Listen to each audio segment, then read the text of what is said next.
Right, we are heading for Damascus on this flight, and for once navigation should be fairly easy because we can just follow the M5, which is good because the easier the better at the moment, as I'm still not feeling great. Better than I was, but only a bit, not 100%. I mean, not that I think I've been 100% for a good few years now, maybe 80%. So now I'm probably 60% of 80%. I thought I'd be able to will myself better like I have done in the past, but that doesn't seem to be working. Anyway, flying takes my mind off it, and I've got somewhere to be, so let's go.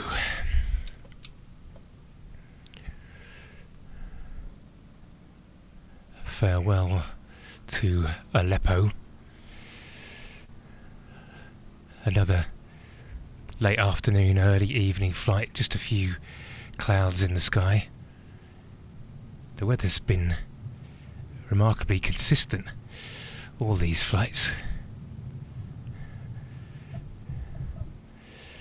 And we are up, straight out west.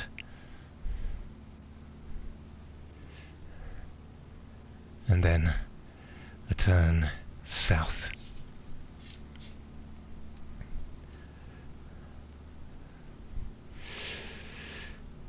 Locals here call the M5 the International Road because it starts at the Turkish border in the north and runs right through the country to the Jordanian border in the south.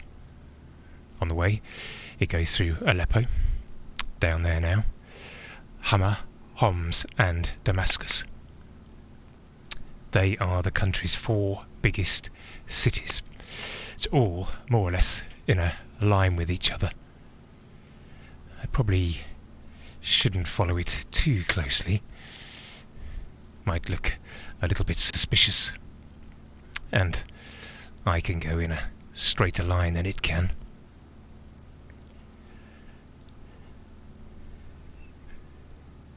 But if we head out over the city, we should be able to pick it up.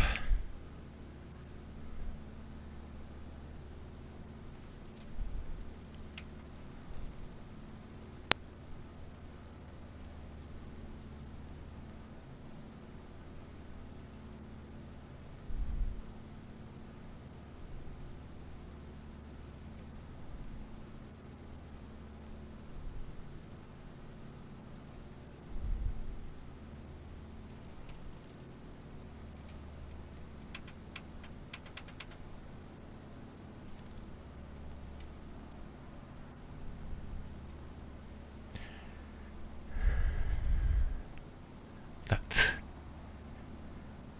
must be it. I would have thought. Where is my map?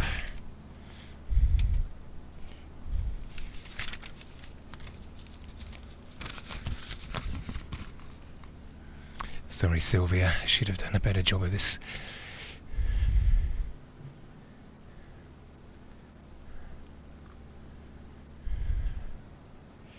Come on, M5, where are you?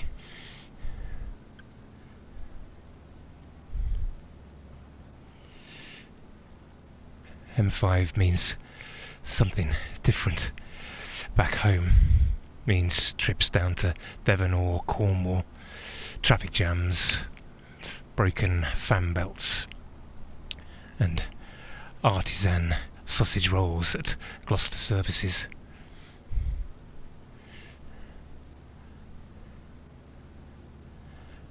Thanks, Dr. Mark.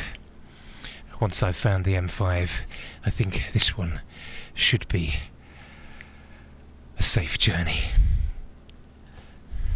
Although there are some pretty hefty clouds there.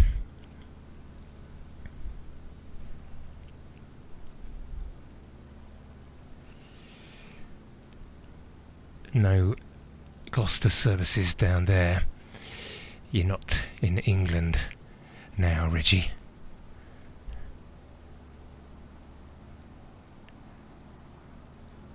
There we go.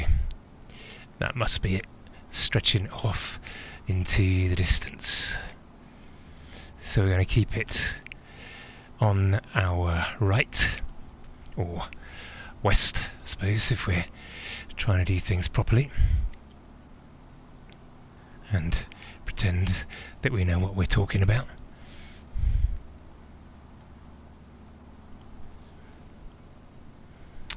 If we were going on holiday or sightseeing, we'd start by going due east about 100 kilometres from here, check out the river Euphrates. For us Brits, the Euphrates is inevitably linked to the Tigris. They come as a pair, like Little comes with Large, Stan with Laurel, Morecambe with Wise, Abbott with Costello, French with Saunders, Itchy with Scratchy, and of course the best pairing, Ernie with Bert. I'm not sure out of the rivers which one is the straight river and which one is the curvy joker. I mean, they're both curved. That's what leads to their double act being called the Fertile Crescent. They both start in southeast Turkey, move apart as they curve southwest, then come in closer together. So as the Tigris flows through Baghdad, the Euphrates is less than 40 kilometres away to the east. They move apart again before coming together at the town of Al-Qarna to become the Shatt al-Arab and flow out into the Persian Gulf, ready for the cycle to begin again.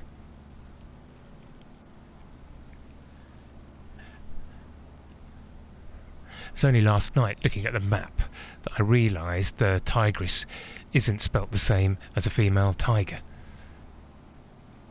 Maybe I've been pronouncing it wrong since school. Tigris, Tigress, Tigris, Tigris, surely.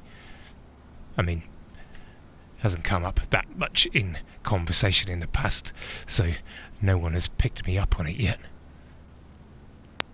We were taught that it was the Tigris and the Euphrates, not the other way around. I'm not sure why. Maybe that's how people in the region sequence them. They read right to left, east to west, so that would work.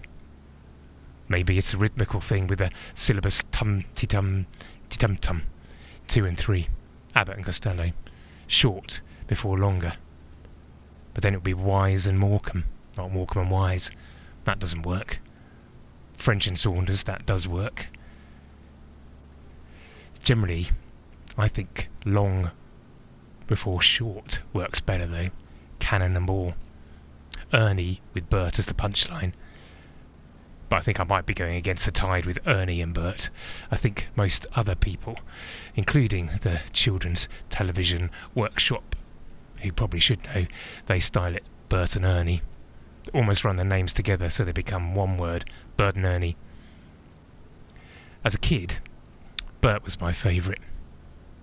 Obviously, now though, I empathise more with Ernie. Inevitable journey of life, I suppose.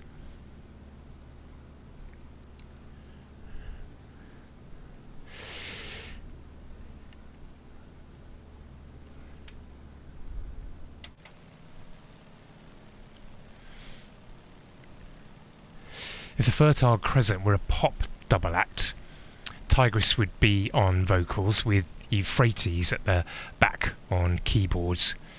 Their first album will be called The Cradle of Civilization. Rift Valley, now they'd be a bit more of a funk outfit, with Evolution as the hit title track of their first album, with Homo Sapiens as the somewhat underwhelming follow-up. There's all that iron oxide, rusty earth beneath us. And those, I think those clouds are altocumulus, maybe? They've got a flat bottom. They're not towering, so don't need to worry about them too much. Don't look too threatening.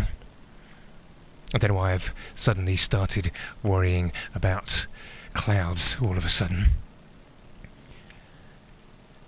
I think a little knowledge might have become a dangerous thing, or a thing to worry me more than it needs to. I mean, I've got this far without worrying too much about clouds, except when they hide the top of a mountain peak. So I should probably just keep going. Maybe only when they're really thick and black and block my way do I need to start worrying about them too much.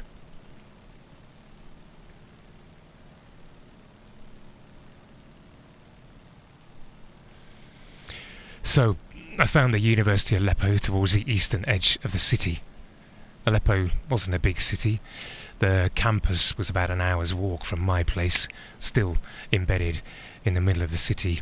60s architecture. If you'd changed the signage, you could easily imagine it being in the UK. There were students relaxing around little gardens and under the shade of the trees. I love universities. I love the optimism and youthful energy of the students, the sense of possibility, the excitement of blossoming and expanding enthusiasms, passions, new friends, new ideas, new freedoms. I'd love to work on a university campus, but unfortunately I think I'd be a terrible academic. I think I need to be out in the real world, doing it for real. I'm sure academics hate that. We live in the real world too, they would say. Pedants. That's why I'd be a terrible academic. I'm not a pedant. Whatever the evidence, or whatever Izzy and the kids might say. My friend on reception at the hotel had carefully written key words in Arabic for me. Department, science, physics, so on. I felt out of place walking around the campus. I was older than most, whiter than everyone. Other people were in jeans and t-shirt, but jeans all have different cuts, hues, patterns of distress, and mine were different. Not from round here. In the end, I chose to approach a studious-looking young man. He was sitting on a low wall by what looked like a main entrance.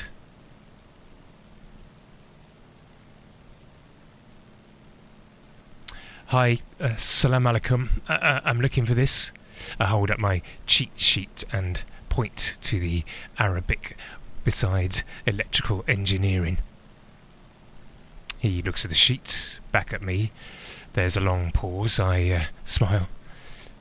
He points to the gap in the metal barred entrance and then crooks his index finger for go in, then points up, then a separate gesture for one, then with his thumb jerking back over his left shoulder.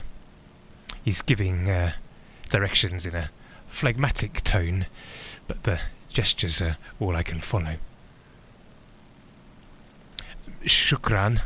I attempt placing my right hand over my heart, my new favourite universal sign for gratitude, empathy, sincerity, well-meaning and positive niceness. He nods, I'm sure, having read all of those things into that simple gesture. There aren't any guards at the narrow gate. I thought there might be, which would have been difficult, but there weren't. Inside it's darker and a little cooler than I'd expected. There are stairs and on the first floor landing arrows with text. Some of the script looks vaguely similar to what was on my cheat sheet and tallies with the direction of the jerked thumb.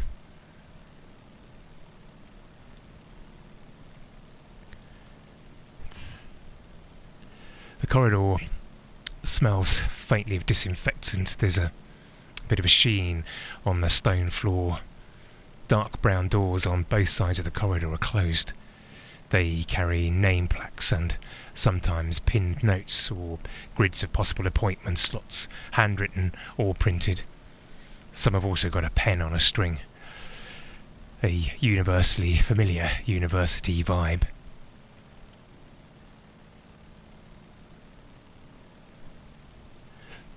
Through a set of doors, the corridor becomes the landing for another staircase.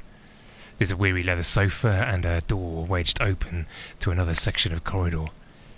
Beyond this are pigeonholes and a conversation in an office with a door open and a fan blowing. I lean so I can see in. Hi, salam alaikum. I step fully into the doorway. I'm Reggie. I place my hand squarely in the centre of my ribs. I'm Reggie.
Flying into Aleppo, I flew over the citadel.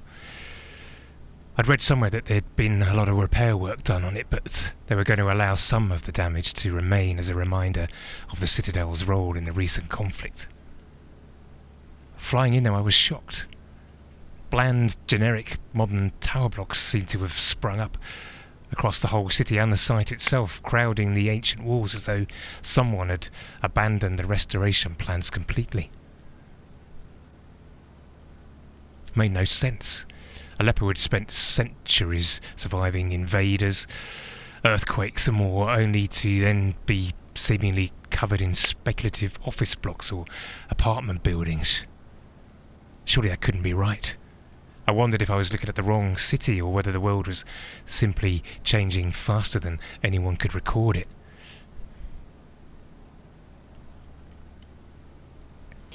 On the ground, when I landed and got a chance to look around, things did feel and look different than when viewed from above.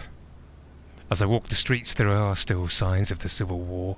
Great gaps in the city where there should have been a concert hall. There's just rubble. Plots of rubble here and there. But it does seem to be bouncing back. It's been through lots before and it keeps going. Tidying, rebuilding, putting things back where they were originally and where they belong. The citadel's walls rise 30 metres high in the centre, the great moat surrounding it. There's only one entrance, a great bridge with multiple right-hand turns, stairways and 3 gates, all designed to facilitate defenders being able to pour boiling oil on your head as you try to get in. They don't do that now. It's thought that about 5,000 years ago, around the time Stonehenge was being built, a temple for the storm god Hadda was being established where the citadel in Aleppo is now. The fortification was built over time so that when Zengid rulers in the 12th century unified Aleppo and Damascus, the structure helped them fight off a series of crusader assaults, and it was able to house a number of celebrity prisoners. But to be honest, like many celebrity incarceration situations, I've very little idea who any of those crusaders were.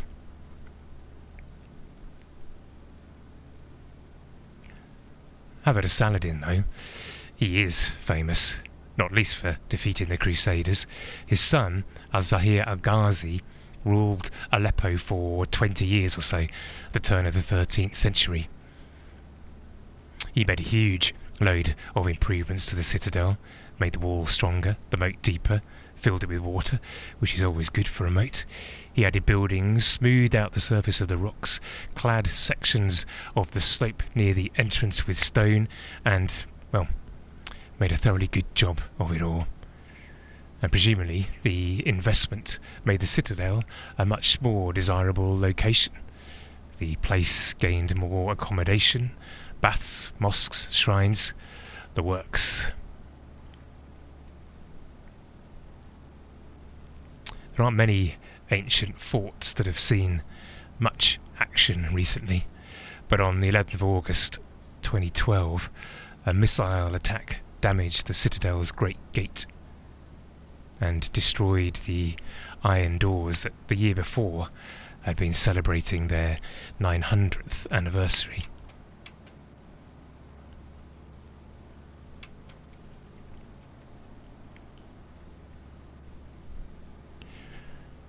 On my first morning, I visited the main souk and bought some fresh figs. What a beautiful, bustling place, and what beautiful figs. Apparently, by the end of the Civil War, it was in ruins, but the restoration job is fantastic. Reminded me of Warsaw in terms of skill and endeavour and resilience, not in terms of the architecture itself. You'd never know what happened, except that the job's not finished. There are still some sections to complete. I spent some time watching an old stonemason with his well-used tools chipping away, wiping the stone tenderly with a damp cloth. A woman in a lanyard told me that he'd learnt his skills from his father. She said he feels connected to the soul of the stone, and when he rebuilds, he feels the architecture is making music. Their aim is to restore the souk's memories. The traders spend so much time there with each other, they're like a second family. For some, perhaps their only family. Sarah Francis Croker Poole's father was Arthur Eric Croker Poole. Her mother was Jean Margaret Watson. She was one of the last debutantes to be presented to the Queen in 1958. The next year she married Lord James Charles Crichton Stuart, son of the 5th Marquess of Bute. In 1968 she was divorced, and the next year she married Prince Karim Aga Khan IV, son of Prince Ali Khan and the Honourable Princess Taj Uddola Aga Khan. They had a daughter Zara and a son Rahim. Rahim became the fifth Aga Khan, whose Trust for Culture is financing the rebuilding of the Aleppo souk, amongst other philanthropic exercises in the Muslim world.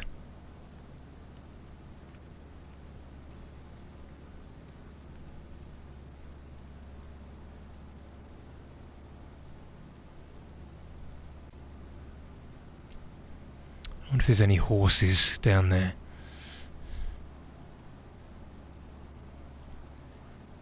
Might have frightened them away.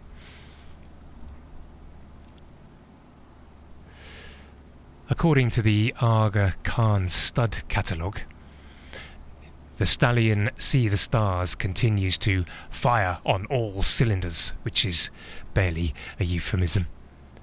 At the most recent count, he has 73 children. Rahim has 2. See the Stars lives on one of the Aga Khan's stud farms in Ireland, together with 4 other stallions. Must be quite a lot of testosterone in the air there. Do horses have testosterone? Yeah, I mean they mustn't they? Hormones must be the same across mammals. Anyway, among See the Stars' children are Map of Stars, River of Stars and See the Fire. Racehorses like to try and keep names in the family. It's good to know where you've come from. He recently celebrated the birth of his first great-grandchildren, which isn't bad for a 20-year-old. Must get complicated at family get-togethers in which some newborn foal is a full-grown stallion's great-aunt. Maybe they don't ask too many questions. If you want to get your mare impregnated by a former winner of the 2,000 guineas, someone might, then it will only cost you about 300,000 euros a pop, which is also barely a euphemism. Inevitably, money being involved in such an act does rather take the romance out of things. I'm not sure how much See the Stars sees of his partners or his offspring. There are a range of possible contracts. No foal, no fee. It's pretty basic. You only pay when a pregnancy is confirmed, and you get your money back if there's no live birth or the foal doesn't live beyond 48 hours. No foal, no fee. No foal, no free return means you don't get your money back, but you do get to have another go the next season. In Britain, the stud season runs until the 1st of October. You can also buy fresh, chilled or frozen semen in varying quantities.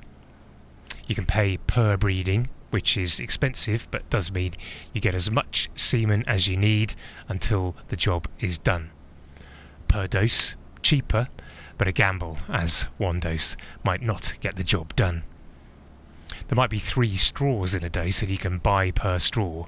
You can even snip a straw to try and get multiple pregnancies, but for that to work you do need very high quality sperm. I think, as with most things, with horse sperm you get what you pay for. Nowadays it's possible to test the sex of each individual sperm and choose one to inject directly into an oocyte, which is basically an egg cell that develops into a mature egg.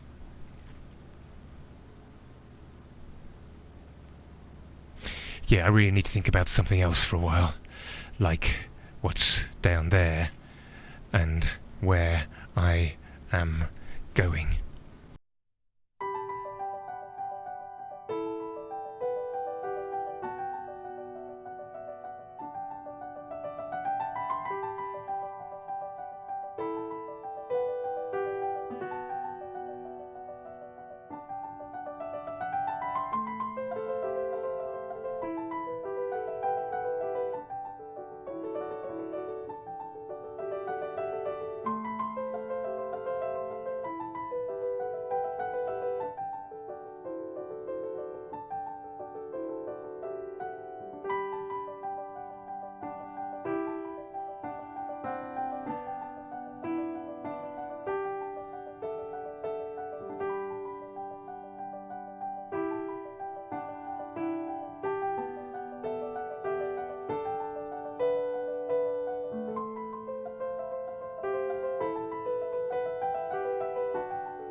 My appearance at the office in the university with my photo of Abdul and Paula had caused a little bit of confusion among the three men who were sitting there. One appeared to be a cleaner relaxing in a soft chair after doing a bit of mopping.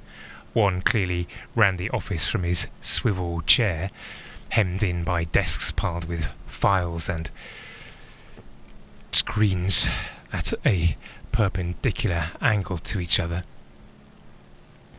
Initially leaning against the window at the far end of the room was a younger guy, slicked and styled hair.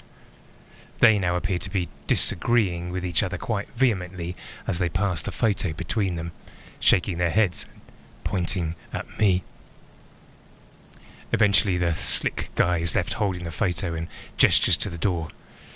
I step outside and follow him further down the corridor to another office where I'm introduced to a silver-haired, portly man with a grand moustache who stands and proffers his hand to shake.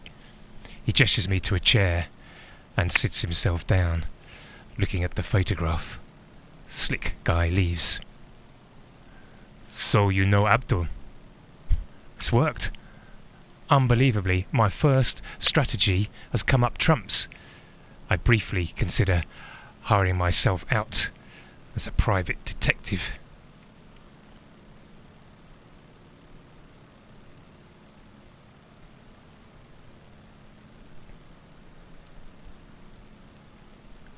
So down there is Hama. I don't know if we're going to get to see any of the 17 famous old water wheels that operate there.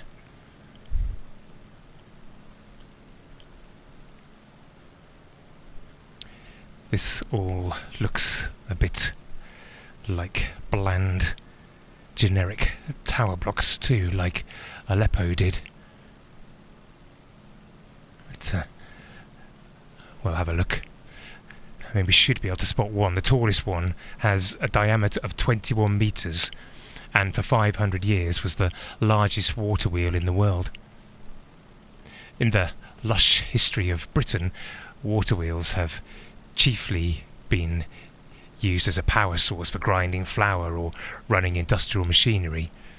In this more arid region, the water wheels, called norias, were mostly used to lift water up into an irrigation system for agriculture and the surrounding fields.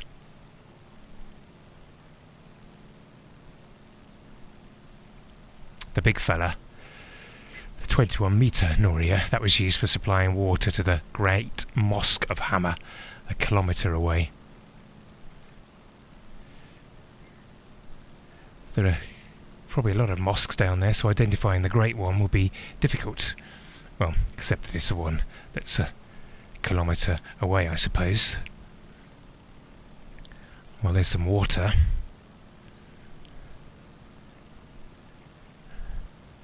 Are there any wheels?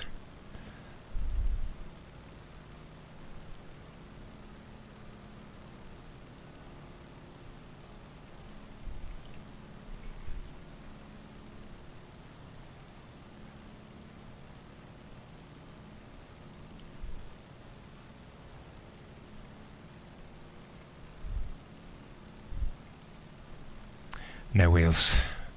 Maybe I'm just looking in the wrong place. The Noria are widely admired as a breakthrough engineering achievement, though now, of course, they are mostly a tourist attraction, if you can find them. So, if you're ever there, down on the ground, you should probably check them out.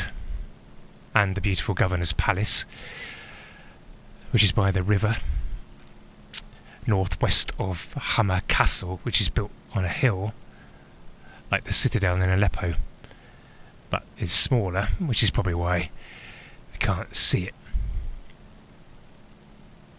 At school, I remember drawing pictures and making models of shadoofs. I must have been studying ancient Egypt or the Nile. A shadouf was another method of moving water, a very simple piece of engineering that did exactly the job that was needed of it. A long wooden pole was balanced on a pivot with a bucket hanging from one end and a heavy counterweight on the other.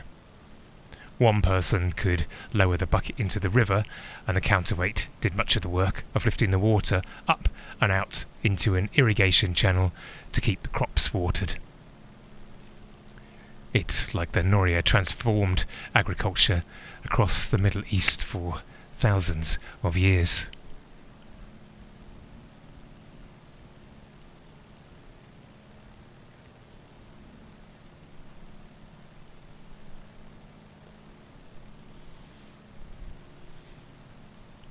So, feeling very proud of myself in the office when the guy asked me if I knew Abdul, I decided I should probably just tell the truth. Always the best policy. No, I'm a friend of a friend, I said. I wasn't sure how much to tell. Something in the interviewer's tone cautions me. There's politics everywhere, but the stakes of politics are different in different places. Here in Aleppo, they feel high. I don't know what his relationship with Abdul is, or was, just as he doesn't know anything about me. I know the woman in the photo with him, I said. Paula. I don't know if you've met her. Silver Fox shakes his head. No tell. She was his wife for a while, now they're divorced. She's asked me to return some of his possessions to him. Possessions? Belongings, things. I know what possessions are. I was wondering what these possessions are. Oh, sorry. They are the wedding and engagement ring that he gave her. I take them out to substantiate my story, though I'm aware, of course, that this is still Paula's story. Then I immediately wonder if mentioning and showing the rings is a good idea. I still don't really know the truth about them. Are they Paula and Abdul's? Is there more to them? I hate myself for being suspicious of Silver Fox. I've been generally well treated by strangers on this trip so far, so why shouldn't I trust him? This is a responsibility. Yes, it is. Why have you come to the university? This is a personal matter. It's tough to read him. He's amiable but guarded. I stick with the truth. The meeting with Paula in Bologna, and my commitment to her about the rings, Abdul's flat in Athens with him gone, the suspicious guys I passed on the stairs, me speaking to the neighbour, them giving me the Aleppo lead, and my picking up the photo from Abdul's flat with a message on the back. Then I elaborate about Nikki, whose message it is. I explain our link, our jobs, and how my deductions led me to the university. This does the trick. The tale of Nikki and Abdul at the Cairo conference somehow unlocks things for me with the Silver Fox, whose name, it turned out, is Yusuf. So he opens up, and it turns out Abdul was Yusuf's first ever postgrad student. They got on well and became friends. We chatted a bit about Abdul's research. It was right in my wheelhouse, so for a while we got sidetracked, then got back to Abdul's story. His studies finished just as the anti-government protests were brewing, and he got out taking a commercial contract in Italy. I ask about the nature of the contract and their connections through the Civil War, but Yusuf's former reserve returns. He just says things were difficult, but that he's seen Abdul occasionally since then.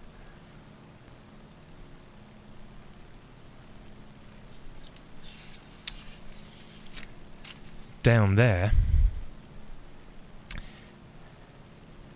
we should be able to see, I think that's it, the great artificial lake made by a dam on the Orontes.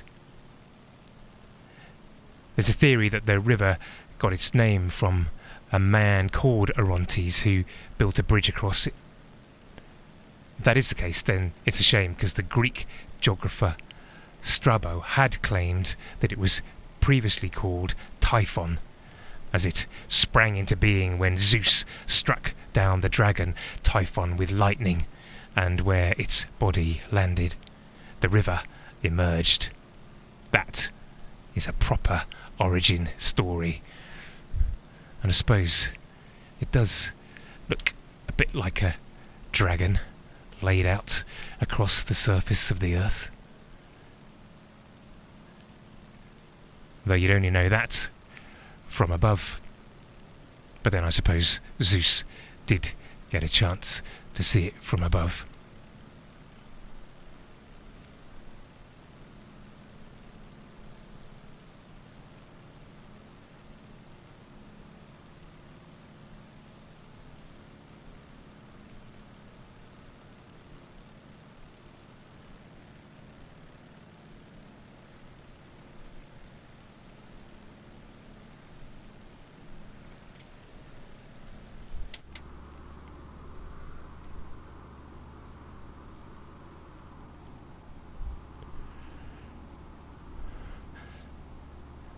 As soon as I mention Abdul's family, Yusuf's face lights up and he beams.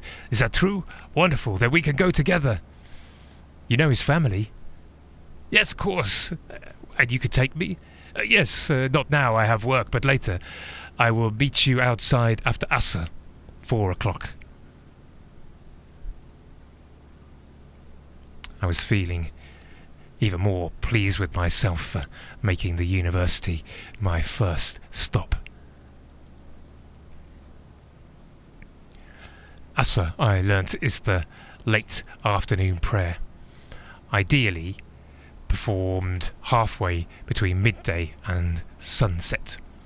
Traditionally there are 5 prayer slots in the Muslim day: pre-dawn, midday, then Asr, Maghrib is just post-sunset, and then you finish off with Isha at night. Handily, mosques in Aleppo have a muezzin call reminding adherents of approaching prayer times. I couldn't tell if they were live or recordings, but I enjoyed hearing them. For the locals it must be a bit humdrum, but for me it remained an exotic sound. I like the unifying sense of a collective call to prayer, or a collective walk to a football match or a concert. The Jewish faith stipulates 3 prayer times. I suppose most religions must follow a similar pattern of prayer. The morning one: thanks for keeping me alive while I was asleep. Let's have a good day. Then the evening one: thanks for a great day. Keep me safe while I sleep. I'm not sure what the prayer is supposed to be for in the middle of the night. Maybe just checking in that you're all still there and all's good. I had to get up to the loo anyway, so I thought, why not have a quick pray? Sikhs follow the same pattern: morning, evening and night. Christians, particularly Catholics, have equivalent times: Lord's at dawn, Vespers at sunset, Virgil in the night. There are also minor prayer times: Prime at sunrise, Terce mid-morning, Sext at midday, None mid-afternoon and Compline just before going to bed. The difference between dawn and sunrise seems to be splitting hairs a bit, and it turns out Second Vatican Council was of the same opinion. They abolished prime, judging that squeezing lords in at dawn before prime at sunrise was a bit of a pain.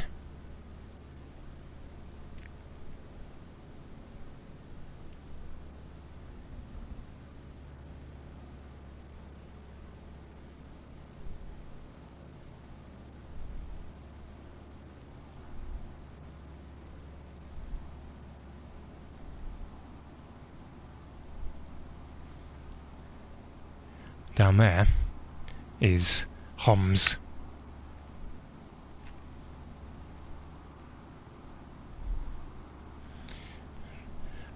There's no place like it. No place like Homs. Yeah. I'm the straight man. In Syrian terms, Homs is a modern city. There's no historical record of it before the 1st century BC or BCE, if you prefer. This is an important agricultural region, and militarily, Homs was important for protecting the surrounding land, and so of course it has its own citadel down there somewhere.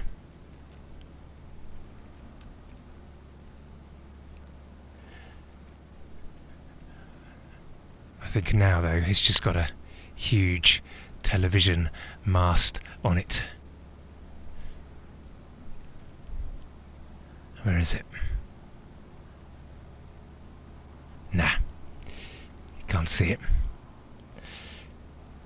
There was an impressive tomb built for Sampsigaramus, but it was demolished in 1911 to make way for a petrol depot, which isn't massively respectful of a famous person.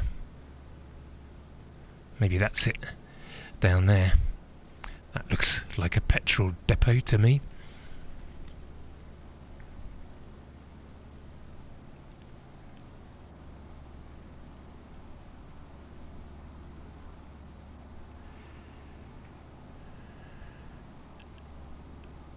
Like Aleppo, Homs was subjected to a long siege in the Civil War. This one ran for 4 years. Food, medicine and fuel were regularly cut off from regions of the city. The city became a major centre for anti-Assad activity and was subject to much destruction.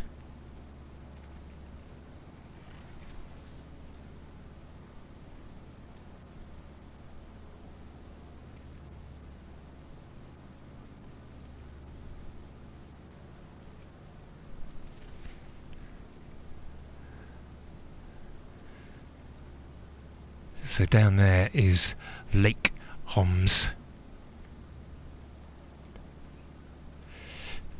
It's got its own big dam built to help agriculture, and damming the Orontes River created this big lake. It was built by the Romans in the 3rd century out of basalt rocks and concrete. Roman concrete, not our concrete. Supposed to be a Roman tower visible from above, but we're not having much luck at finding things like that today.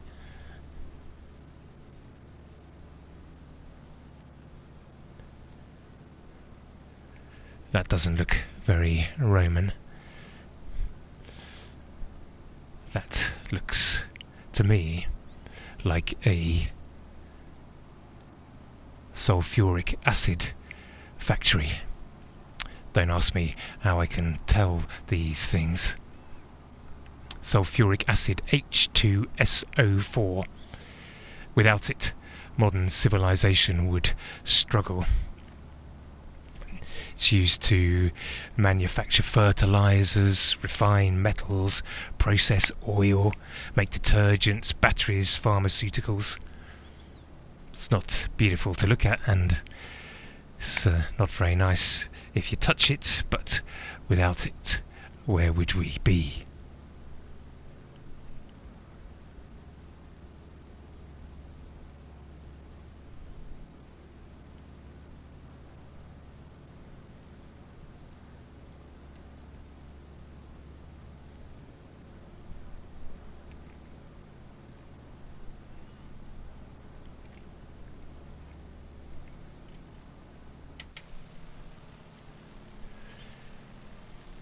The Second Vatican Council sat for 3 years, from 1962 to 1965. They didn't spend all that time discussing the abolition of primes. They did other things besides, I'm sure.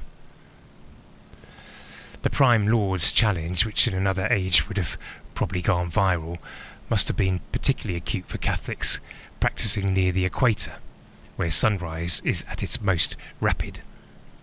At the equator, the sun goes straight up and down, perpendicular to the horizon. Disk takes just 165 seconds to cross. No messing around. As you move towards either pole, there's more messing around. The sun rises and falls at more of an angle and slower relative to the horizon. I love a sunset. I mean, who doesn't? To fly along the equator westwards at the speed of the Earth's rotation and keep the sun half dipped over the horizon in perpetual dusk. We couldn't do it in Sylvia. We'd have to be in Concorde and flying beyond the speed of sound at a touch over 1,000 miles an hour. But we can't do that because Concorde's last commercial flight was in October 2003, after about 30 years of supersonic passenger travel.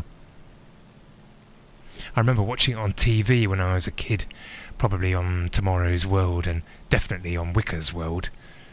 I think he flew on a few times, showing the lives of the rich and famous. Nice work if you can get it. A bit like See the Stars.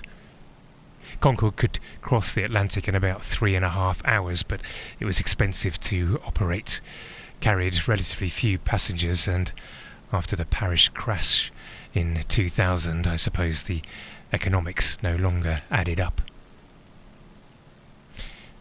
Funny how that amazing futuristic future actually became real and present when I was a kid, but now that future has been retired from service, and there's still no sign of jetpacks.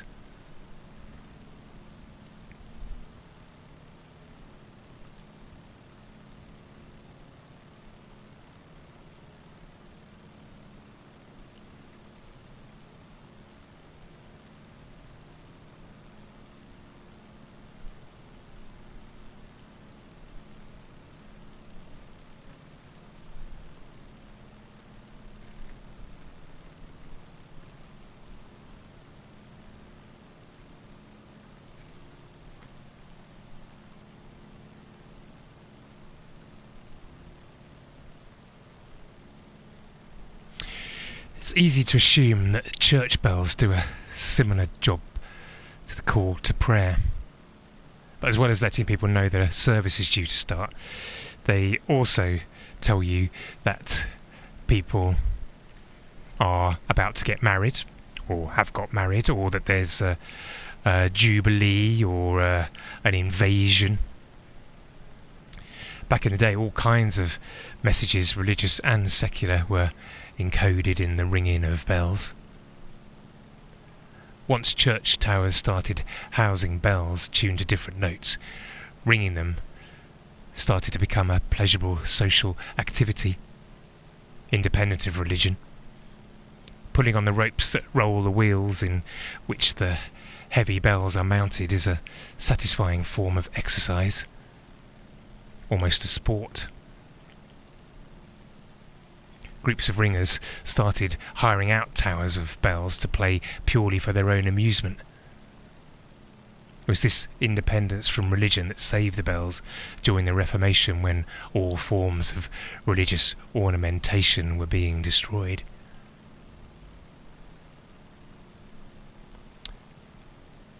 Bell ringers either play tunes, or they play rounds, which are a simple sequence of notes repeated, or they play a changing sequence of notes called change. In a change, you are attempting to avoid repeating the order of the notes. It's essentially very loud maths, I suppose. The number of possible changes is determined by the calculation n factorial, in which n is the number of bells. Sounds complicated, but it's actually pretty easy. One bell can only be rung in one sequence. 1 times 1 is 1. You just ring the bell. 2 bells, 1 times 2, gives you 2 sequences.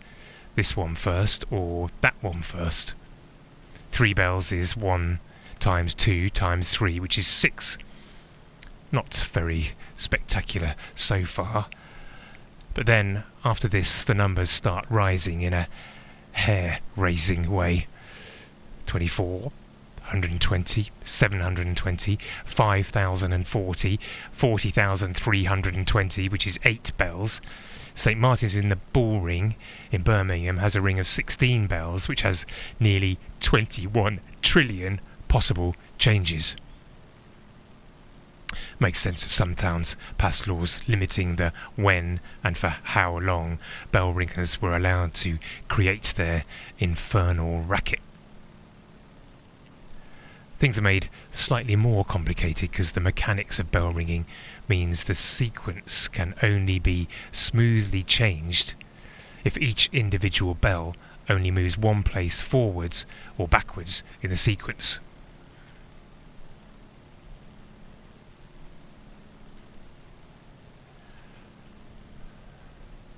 I've never rung one of those big bells. I'd love to be part of a bell ringing team to ring the changes. As a child tucked up in bed at night behind the church wall at my grandparents' house, I'd be listening to the bells in their sequence, stuttering and tumbling, teetering on the edge of predictability, the maths bubbling below the surface.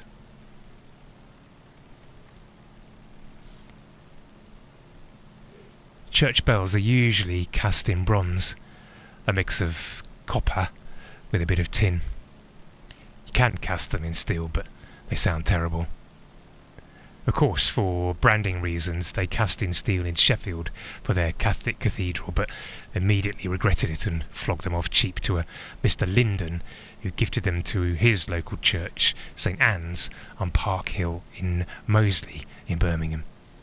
The vice president of the St Martin's Guild of Church Bell Ringers described them as absolutely putrid bells. St Anne's tolerated them for 138 years before replacing them in 2012.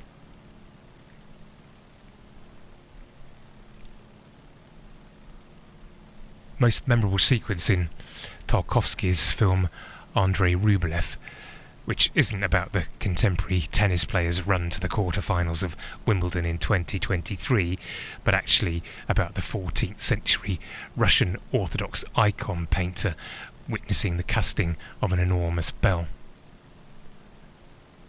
The whole elaborate process is overseen by a young man whose bell maker father recently died of the plague.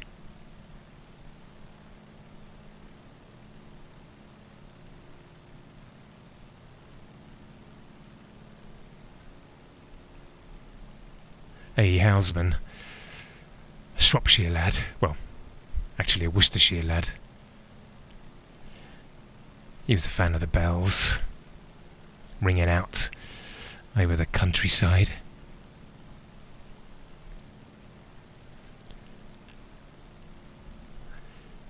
In summertime on Bredon, the bells they sound so clear. Round both the shires they ring them, in steeples far and near, a happy noise to hear. Here of a Sunday morning my love and I would lie, see the coloured counties and hear the larks so high about us in the sky. The bells would ring to call her in valleys miles away. Come all to church, good people, come and pray. But here my love would stay, and I would turn and answer among the springing time, I'll peal upon our wedding, and we will hear the chime, and come to church in time. But when the snows at Christmas on Bredon top were strown, My love rose up so early and stole out unbeknown. She went to church alone. They tolled the one bell only. Groom was there none to see. The mourners followed after, and so to church went she, and would not wait for me.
First time I went on a moped was in a field behind my cousin's house.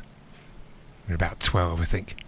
Somehow my uncle had got hold of a moped in the same way that he'd somehow got hold of a kayak and a competition-size archery target, complete with bow and arrows. The field was very bumpy and I hadn't tightened the strap on the helmet, so when I hit a bump, the helmet slid down over my eyes, meaning I had absolutely no idea where I was going. Somehow, with shouted instructions from the sidelines about where to find the brakes and which direction I was going, I managed to come to a stop just before ploughing into the hedge. The field is all houses now. My second experience on a moped was with Yusuf in Aleppo. He drives his like a maniac, at least I assume he does. I'd never been pillion on one before, so this may be normal, but if so, I find normal terrifying. At least when I was driving sightless I had some semblance of control, and up here in the sky with Sylvia I am in control. Mostly. But gripping onto Yusuf, I'm powerless. We pass alternatively through sections of town that are intact and blocks that are just rubble. Eventually we pull up outside a shoe repair shop. We enter. Following Yusuf's lead, I take my shoes off. Not my favourite thing to do, but custom dictates. We leave them behind the counter as we are ushered by a teenage boy through the back and up a flight of stairs. Yusuf is clearly a familiar face and there's much warm preamble. Abdul's mother summons tea from grandchildren. Her father, merged with an armchair, snoozes in a corner. I'm formally introduced. Yusuf acts as interpreter. Abdul isn't here. He's not been here for months. He's in Sharm el-Sheikh. The wedding was in Italy. There are photos. They weren't there. It was too difficult. It would have been too expensive, but it was mostly too difficult. He didn't speak about her much. Things were difficult. Abdul didn't tell them much. They pieced things together. Abdul liked to fix things and, despite living away, was committed to helping at home. He would visit occasionally and, unexpectedly, he would suddenly appear and then disappear without any explanation. I could maybe find him in Sharm el-Sheikh.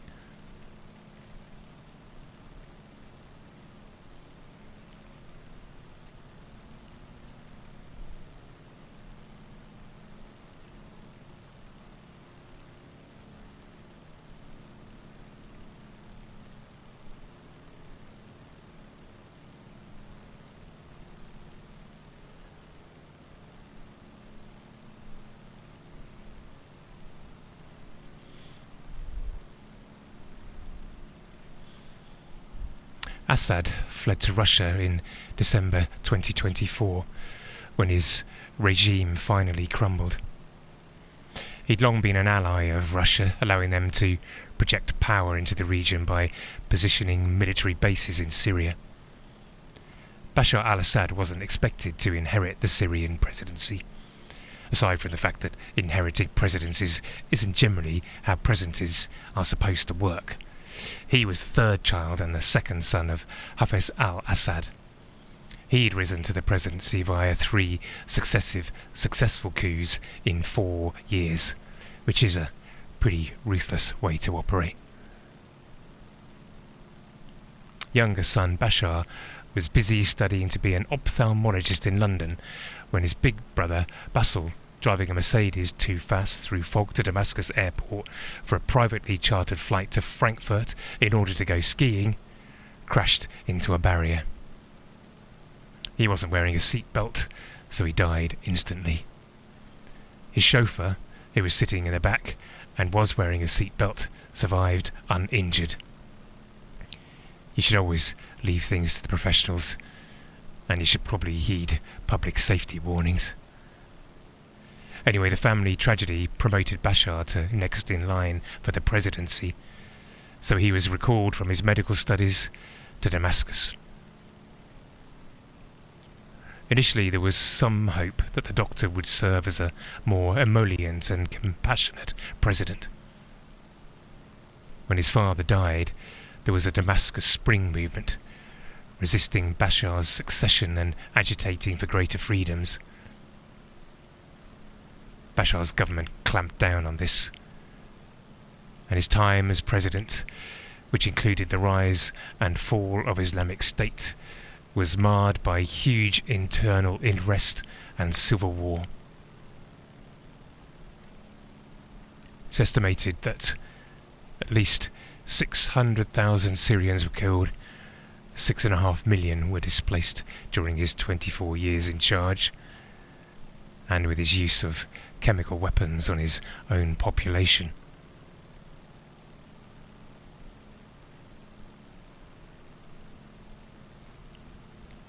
I remember leaders of other countries struggled to know how to respond. Sanctions were levied, and in 2017 David Cameron faced mass demonstrations against proposals to bomb Islamic State in Syria. 2 years before the protests, 15-year-old Shamina Begum travelled with 2 of her friends from Bethnal Green in London via Turkey to Syria, joined Islamic State, became a folk demon in the UK, and ended up a stateless person. Eventually, in 2024, a collection of opposition forces supported by Turkey, which by this time was home to nearly 3 million Syrian refugees, conducted an 11-day campaign in which they captured Aleppo, then Hama, and a day later Homs, before moving on the following day to Damascus, following the exact same route we're flying. Russians persuaded Assad that his time was up, and they took him out. Ahmed al-Shara is the first Syrian leader to be invited to the White House. There's footage of him with his jacket off, his tie tucked in, shooting some hoops with US military leaders. It's actually pretty good. Although he once fought for Al-Qaeda, he cut ties with them and became leader of Hayat Tahrir al-Sham, the main armed opposition group to Assad. Though once a proscribed terrorist organisation, they've been stating that they want to form a stable government, that they are interested in diversity and peaceful cohabitation. On the fall of Assad, economic sanctions were eased on Syria. The Kurdish-led Syrian Democratic Forces have agreed to join a national force. Neighbouring countries all have a vested interest in the new government's success. Lebanon and Jordan, as well as Turkey, are keen to see Syrian refugees return home.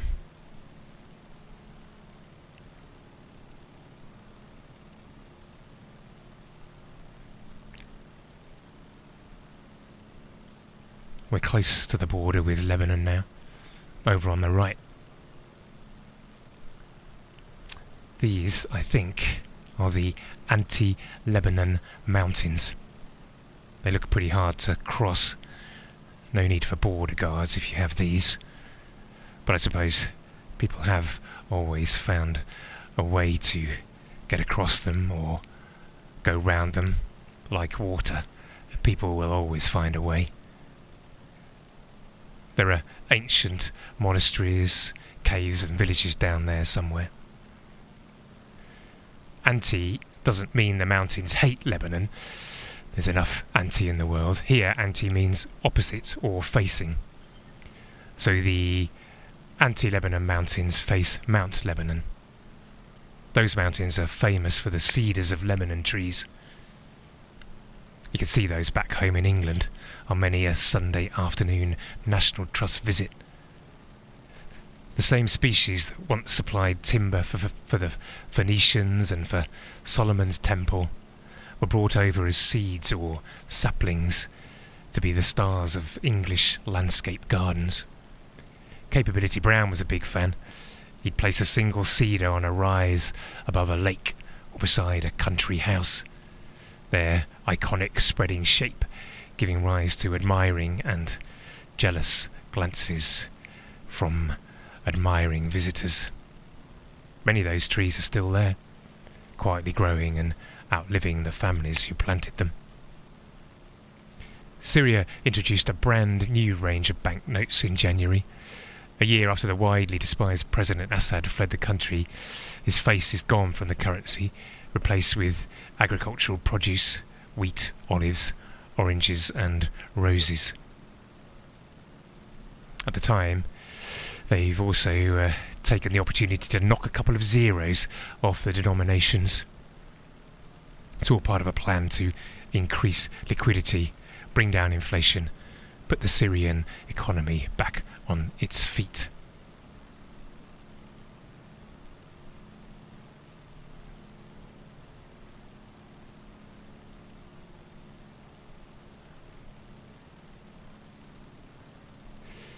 The Aga was invented in Sweden by Gustav Dalén.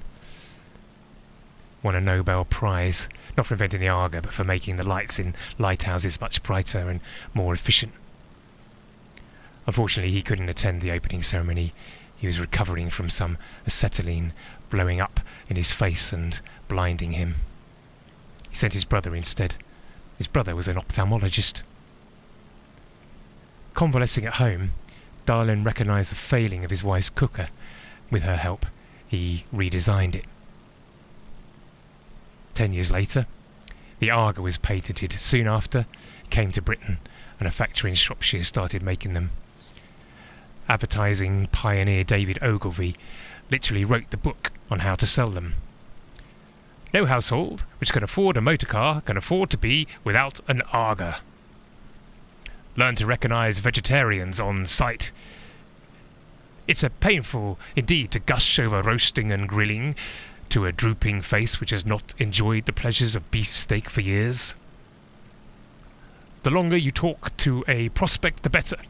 You are not to do this if you're a bore. Pepper your talk with anecdotes and jokes. Accumulate a repertoire of illustration. Above all, laugh till you cry every time the prospect makes a joke about the Aga Khan.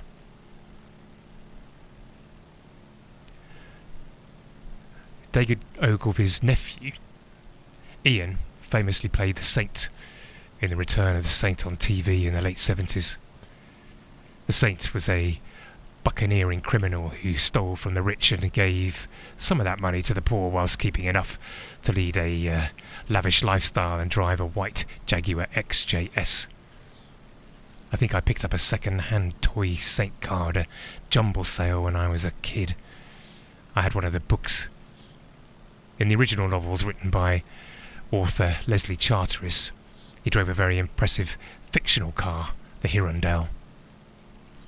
The Saint's real name was Simon Templar, which meant his initials were ST, an abbreviation of Saint. I remember the little stick figure with a halo in the TV series. I might be misremembering, but I think the stick figure got to drive the car and fight off villains in the credit sequence. Roger Moore also played the Saint before Ian Ogilvy. But for me, when it comes to the Saint, I'm an Ian Ogilvy man. When it comes to James Bond, I'm a Roger Moore man. Or at least I was, until Daniel Craig took over.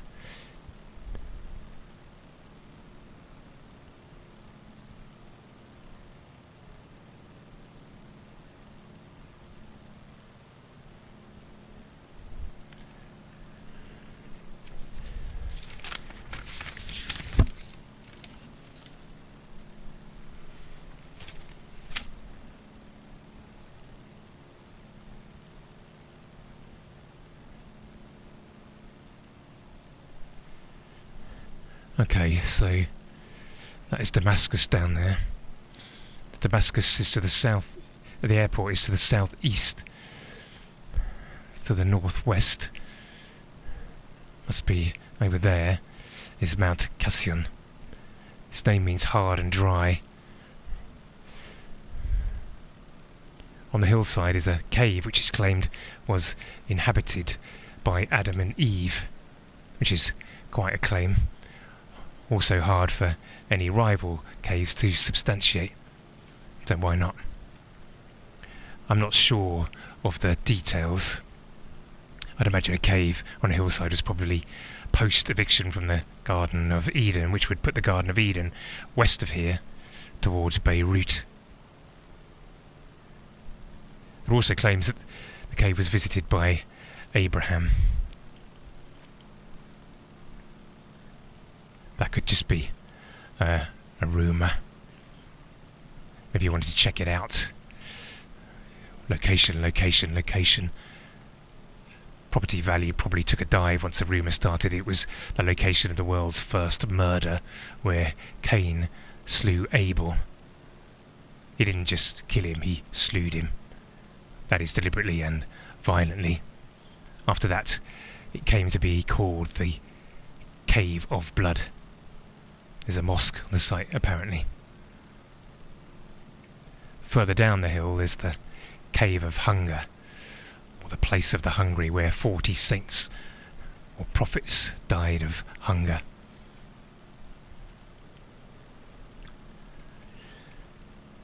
So Damascus is down there.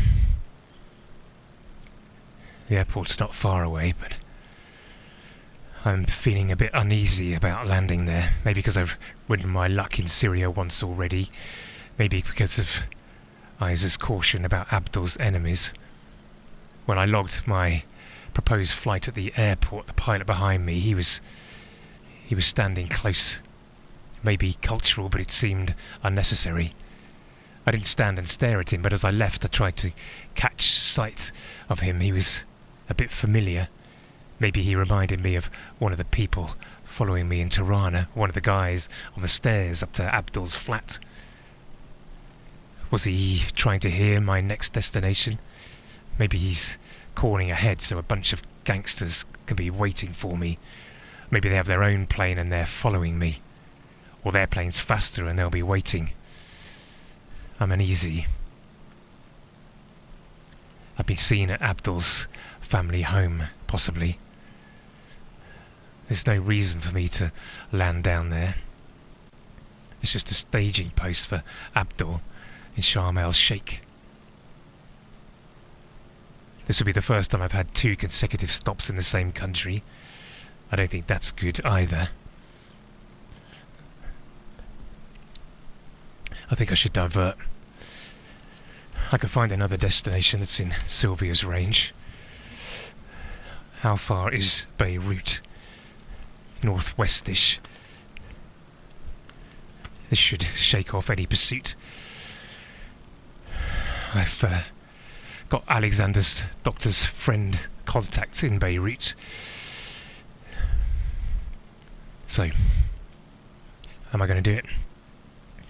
Am I going to do it? Yeah. It should put off any pursuit. Swing right, northwest towards Beirut. I'll fly directly towards the sunset.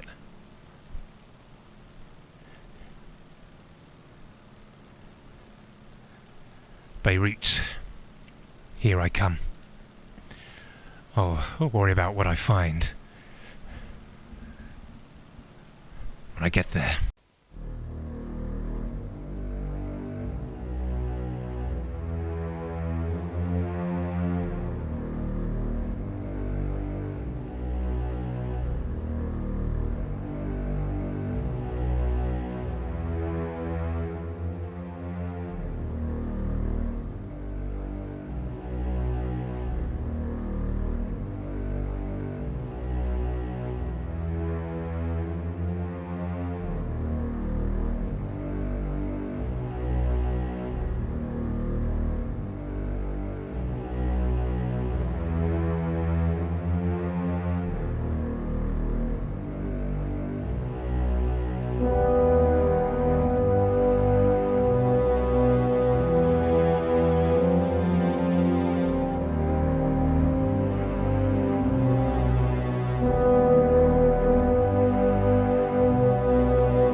I know Abdul's mother is fobbing me off.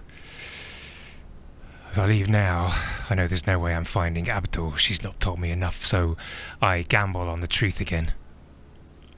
I share with her a bit about what Nikki and I did with our team, how we came into different places as close to the troubles and the bombs as we dared, to help try and get the lights back on. I told a few stories.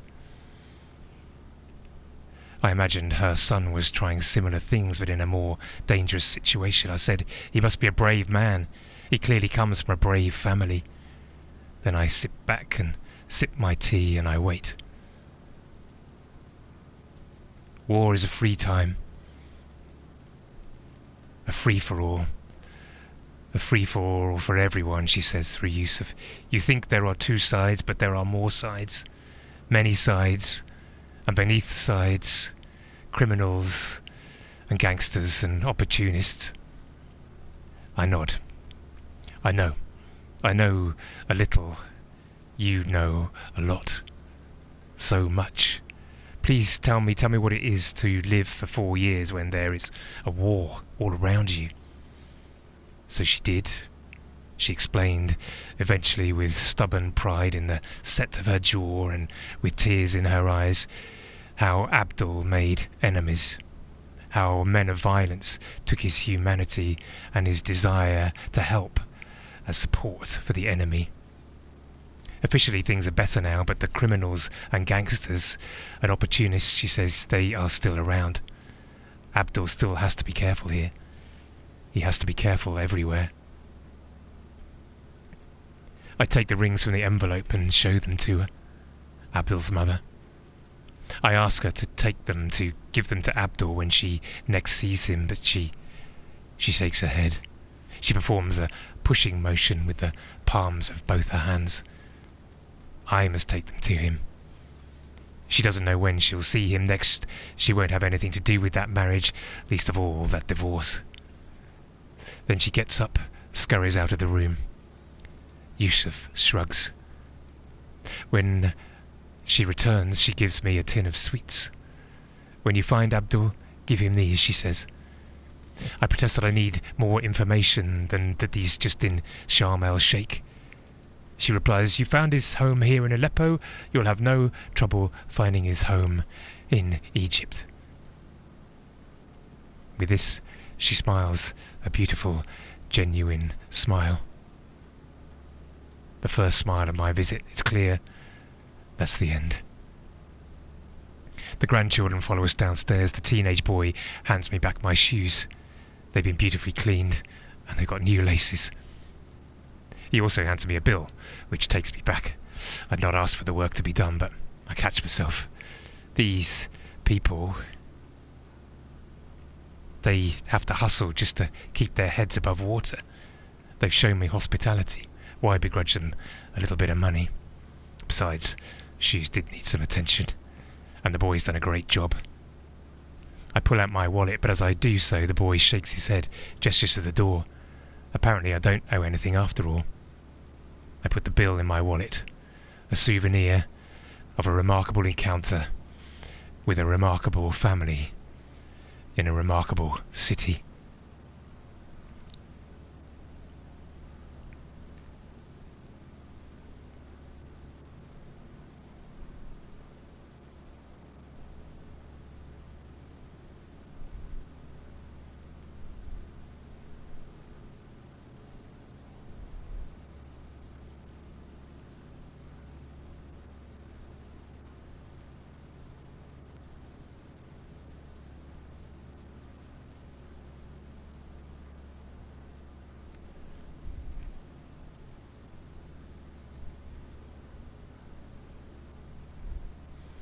Genetically, Luke and Sarah share genes equally from Izzy and me. But physically, Luke looked like me and Sarah looked like Izzy. They both used to smile and shrug whenever we would meet friends and relatives of mine and Izzy's parents, who would invariably say, "Oh, there's no doubt who your mum is," or "Oh, you're the spit of your dad." I don't think I particularly look like my parents when they were kids, but then there isn't much photographic evidence of them as kids. But if you look at photographs of Sarah and Luke as kids and me and Izzy as kids, you'd struggle to identify which generation is which, except one image is on a phone and the other is a print. One is in focus in the centre of the frame, the other is slightly blurred at the edge with objects, buildings and trees more in frame than the intended human subjects. One looks fully at ease, the other wears the wary look of someone not convinced that the camera won't steal at least a portion of their soul. I suppose breeders of thoroughbred racehorses have to think about this. Genetics, not family photographs. A stallion like See the Stars may sire many foals, but maybe only a few get all the traits that made him a champion. When I was young, we only had a few prints documenting the landmark moments of our early years. Birthdays, Christmas, summer holidays. Photographs were rationed then, 24 or 36, then a long wait for them to come back from true print. Weeks, maybe months, might go past before another photo was taken. Now those photos all have a similar patina: warm browns, faded oranges, soft sunny yellows, as though every photo was taken in late September. Digital cameras and mobiles mean we record everything, not just the landmarks. Sarah and Luke's life moments have been recorded in hundreds of images. To scroll through them is to witness a stop-frame time-lapse of their lives. First bath, first cuddle from a grandparent, uncle or cousin, first uncertain steps, first lost tooth, asleep on Izzy's chest, a sandcastle moat being filled up by the tide, a favourite blue teddy tucked into bed, smiles with no front teeth, the cat being wheeled in a doll's buggy, the first bike ride without stabilisers, Halloween painted faces, Christmas morning stockings on our bed, Easter egg hunts, blowing out increasing numbers of birthday candles, running with a kite, hugging a dog, a rabbit, a horse, a cat, hugging a friend, hugging each other, hugging one of us, sledging, swimming, skating, riding, eating, drawing, reading, paddling, swinging, climbing, laughing, cooking, watching fireworks, watching telly, watching football, watching cricket, watching each other, wearing school uniform or a favourite new top or a football shirt or a face mask or a jumper knitted by a grandparent or an academic gown, showing off a new haircut, standing next to an enormous suitcase bigger than them, rainy photographs on walls of Welsh castle, rides in teacups, on a train, on an aeroplane, on a horse-drawn caravan, holding rosettes and certificates, school concerts and plays filmed through a forest of other people's mobiles, pointing proudly at completed models, dressed up as Saxons and Vikings, baguettes on the beach, burgers from a barbecue, dressed up for a wedding, snowmen that melt by lunchtime, standing in front of a famous place or a statue or next to paintings, leaping up to celebrate GCSE results, first beer, maybe, a university bedroom with girlfriend and boyfriend, the view from a hospital window. We kept saying we should have got them all printed out. If we had, we'd have lost them in the fire.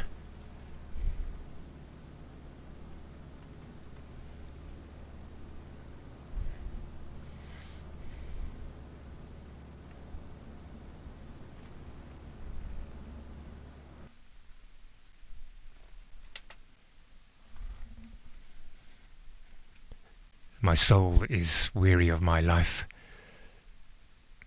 Therefore I will give free rein to my complaint and speak out in the bitterness of my soul. I will say to God, do not condemn me. Show me the charges you have against me. Does it please you to oppress me, to despise the work of your hands while you smile upon the counsel of the wicked? Have you eyes of flesh? See you as mortals see? Are you days as the days of a mortal? Are you years as man's years? You search out my faults and probe after my sin, even though you know that I am not wicked. There is none that can deliver me out of thine hand.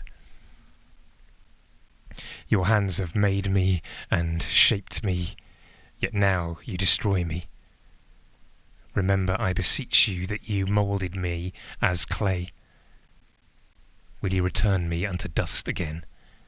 Did you not pour me out as milk? Curdle me like cheese, clothe me with skin and flesh, knitted me together with bones and sinews. You have granted me life, shown me kindness, and in your timely care watched over your spirit. This is what you have concealed in your heart, and what I know was in your mind. If I sin, then you're watching me and won't let me go unpunished. If I'm wicked, woe unto me. If I'm innocent, I still can't lift my head, for I'm full of shame and aware of my affliction. For if I hold my head up, you hunt me as a lion, and again show your awesome power against me. You bring new witnesses against me, increase your indignation against me. Your forces come against me wave upon wave. Are not my days few? Cease then and let me alone, that I may take comfort a little, before I go whence I shall not return, even to the land of darkness and the shadow of death, a land of gloom and darkness itself, without any order, and where the light is as darkness.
flying into the sunset. If this was a certain kind of film, I'd be flying to safety. The story would be coming to an end. There would be someone to greet me. The tyres would kiss the tarmac with a neat puff of smoke. A perfect landing. The propeller would come to a stop. I would see a figure silhouetted against the sun. I'd recognise their shape. I'd shield my eyes against the sunlight. They would walk forward towards me. Slowly at first, and then faster and faster. We would run to each other.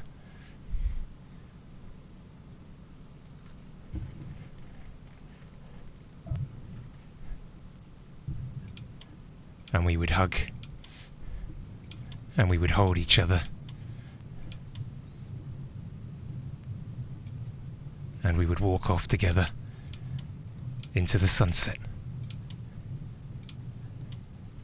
And all would be well.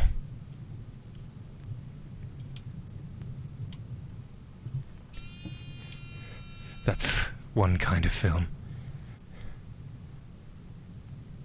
In another kind of film, I wouldn't recognise the silhouette. They would walk towards me.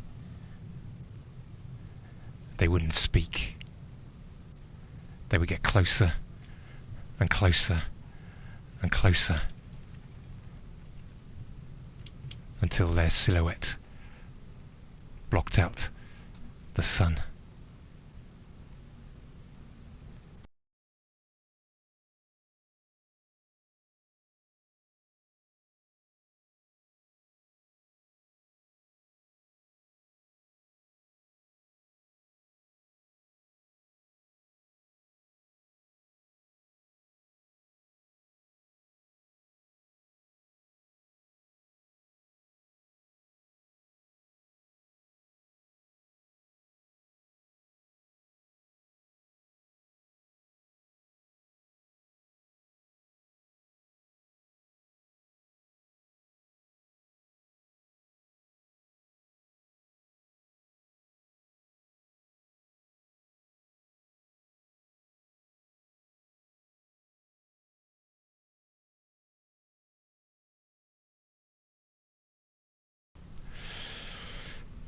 Thank you again for joining us here on our Around the World episode 10. Really appreciate having you with us on these weekly flights, whether you watch live or catch up during the week. You can see the recent ones here on Twitch. You can catch up on all the others to see how it is that Reggie has ended up here in Beirut by catching up on all the other flights on our YouTube channel. Thanks again for joining us, and we'll see you next week as Reggie leaves Beirut for his next destination. Thank you very much. Good night.